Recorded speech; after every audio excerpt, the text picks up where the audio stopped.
Képzelje el, hogy nyitott egy cukrászdát, és védjegyét egy éve lajstromoztatta.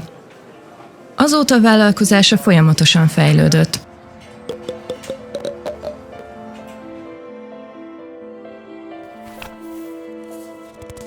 Egy évvel később azonban csalódottan tapasztalja, hogy a megrendelések száma jelentősen visszaesett, amelynek kíváncsi az okára. Egyszer csak negatív hozzászólást kap a közösségi médiában. Amikor jobban megnézi, rájön, hogy ez a megjegyzés nem az ön vállalkozására irányul. Úgy tűnik, egy másik cukrászda hasonló megjelölést használ. Ennek eredményeként felismeri, hogy vevői tévedésből a másik üzlettől rendeltek süteményeket. Felveszi a kapcsolatot a Szellemi Tulajdon Nemzeti Hivatalával, és kiderül, hogy a másik cukrászda egy hasonló megjelölést kíván lajstromoztatni. Mit tehet ön?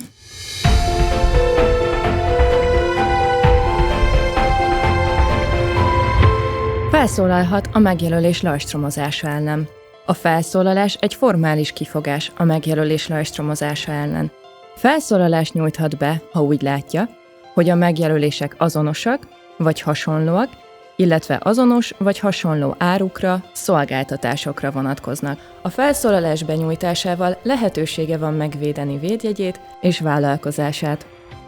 A kérelem benyújtásához érdemes jogi tanácsot kérni, illetve képviselő segítségét igénybe venni. Amikor felszólalást nyújt be, meg kell jelölnie az annak alapjául szolgáló okokat.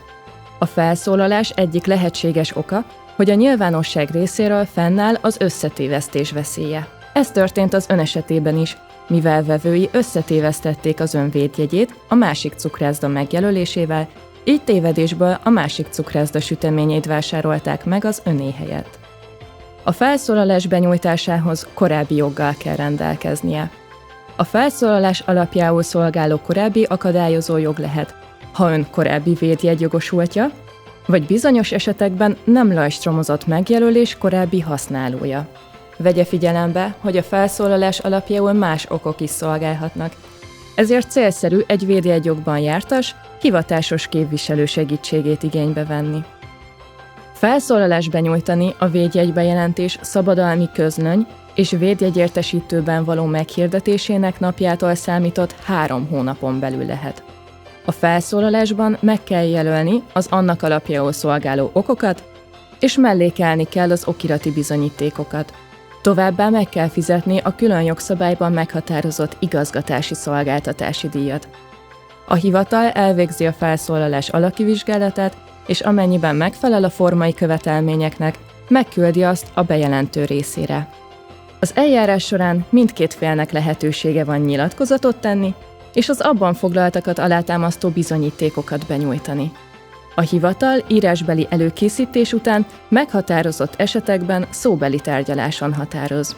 Amennyiben nem ért egyet a hivatal döntésével, úgy jogorvoslati kérelmet terjeszthet elő. Kérjük, tartsa szem előtt, hogy a hivatal döntését a benyújtott dokumentumok és a releváns tények alapján hozza meg. Amennyiben a hivatal a felszólalást megalapozottnak találja, a támadott védjegybejelentést elutasítja. Ezzel megakadályozhatja az olyan megjelölés lajstromozását, amely összezavarhatja vevőit. Előfordulhat, hogy a hivatal a felszólalást csak részben tartja megalapozottnak. Ilyenkor a hivatal a bejelentett megjelölést csak az árujegyzékben meghatározott áruk és szolgáltatások egy része tekintetében lajstromozza. És mi történik akkor, ha a hivatal a felszólalást megalapozatlannak találja? Ebben az esetben a hivatal a bejelentett megjelölést a bejelentési kérelemben foglaltak szerint lajstromozza. Az eljárás során a felek egyezséget köthetnek egymással, és megállapodhatnak egy kompromisszumos megoldásban. További információkért kérjük látogasson el a hivatal honlapjára, vagy jogi tanácsért forduljon szakértőhöz.